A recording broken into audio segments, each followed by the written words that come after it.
সাম্প্রতিক সময়ে বিমানবন্দরে স্বর্ণ ও বিদেশি মুদ্রা আটকের ঘটনা বেড়ে যাওয়ায় এর সাথে জড়িত একাধিক চক্রের সন্ধানে অনেক দিন ধরেই কাজ করছে শুল্ক গোয়েন্দা বিভাগ। তারা নানা মাধ্যম থেকে কিছু নামও পায়। সেই সূত্র ধরে রাজধানীতে স্বর্ণ চোরা কারবারি ও হুন্ডি ব্যবসায়ী মোহাম্মদ আলীর সন্ধান মেলে। ওইদিন আমাদের কাছে ইনফরমেশন ছিল যে ওই বাসায় একটা চালান ঢুকবে, সেখানে আমরা হানা দিই এবং হানা দিয়ে আমরা যা ধারণা করেছি তার চেয়েও আমরা বেশি মুদ্রা এবং স্বর্ণ আমরা আটক করতে সক্ষম হয়েছে।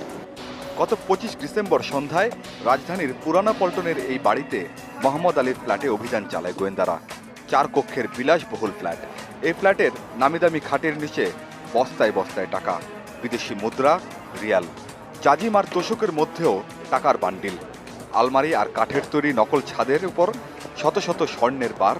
পুরো ফ্ল্যাট যেন একটা স্বর্ণের খনি। ঘরের যেখানেই হাত দিচ্ছেন আইনশৃঙ্খলা রক্ষা বাহিনীর সদস্যরা, সেখানেই টাকা আর টাকা। 1.5 মণ স্বর্ণ এবং 8,55,00,000 টাকা দেশি এবং বৈদেশিক মুদ্রা ক্যাশ আমরা উদ্ধার করেছি। মোহাম্মদ আলীর ফ্ল্যাট থেকে এই বিপুল পরিমাণ অর্থ আর স্বর্ণ উদ্ধারের পরও তিনি নিজেকে নির্দোষ দাবি করে বসেন। না, গোল্ড আমার না, এটা রিয়াজ। রিয়াজকে বলেন, ওই যে উপজেলা চেয়ারম্যান।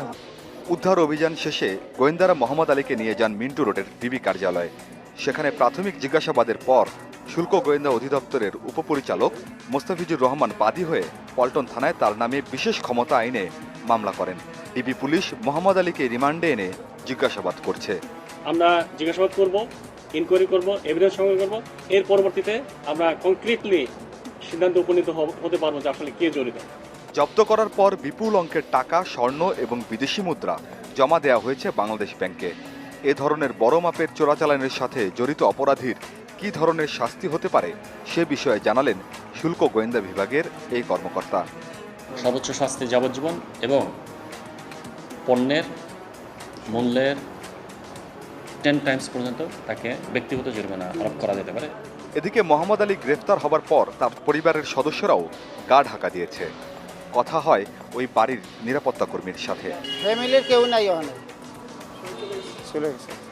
তদন্ত সূত্রে জানা গেছে, পুরানা পল্টনে বেড়ে ওঠা মোহাম্মদ আলী নিজেকে ব্যবসায়ী পরিচয় দিলেও আড়ালে চোরা কারবারি সিন্ডিকেটের সাথে যোগাযোগ রেখে নিজে রাতারাতি কোটিপতি বনে যান।